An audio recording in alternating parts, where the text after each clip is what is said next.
Est-ce que vous allez nous donner le moral, puisque vous allez nous parler d'économie française ce matin? Et je crois que c'est plutôt des mauvais chiffres, hein, et notamment l'inflation.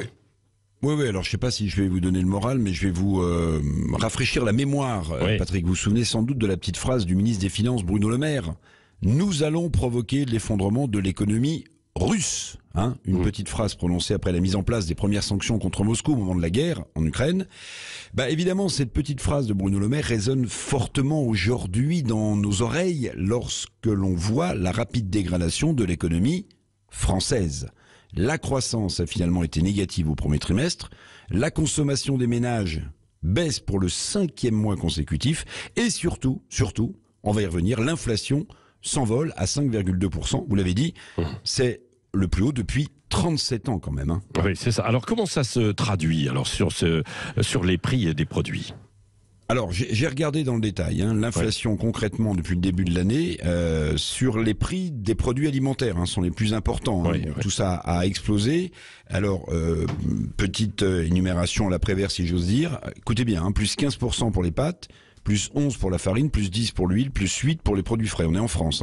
L'inflation alimentaire touche les prix des produits de première nécessité.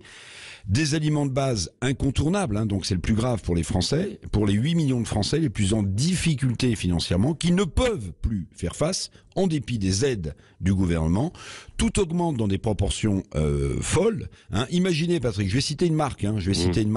L'eau de cristalline la plus vendue en supermarché, en hypermarché, dont le prix n'avait pas bougé depuis 20 ans, eh bien l'eau en bouteille cristalline va augmenter de 10% dans les prochains jours. Le calcul a été fait globalement par l'assureur allemand Allianz pour la France, c'est comme ça. Ça va représenter toutes ces augmentations de prix de produits de base, de prix alimentaires, ça va représenter 200 à 250 euros par Français en plus à dépenser pour se nourrir. Vous imaginez pour une famille de 4 personnes. Oui, c'est ça. Alors précisons que dans l'Europe entière, ça augmente aussi. La hausse des prix en zone euro est de 8%. C'est ça. Mais alors comment les Français les plus fragiles peuvent espérer s'en sortir, plus fragiles financièrement ? Alors, les Français, ça sera pas une surprise, mais il faut le dire, prennent d'assaut les périodes de promotion commerciale dans les super, dans les hypermarchés. Une enquête montre que près de 2 millions de ménages français n'achètent plus que dans ces périodes promotionnelles. Entre 2021 et 2022, 36% de Français de plus ont acheté pendant les périodes de promotion commerciale. Et 60% des Français, Patrick, 60% des Français déclarent choisir leur lieu de course en fonction des offres de promotion. Il y a donc une paupérisation des Français. L'inflation est une tueuse de pouvoir d'achat. Mais vous l'avez dit, la hausse des prix, elle est partout en Europe. Dans certains pays, les pays baltes, l'inflation atteint 20%. Alors quand on se regarde, vous connaissez la formule, on se désole.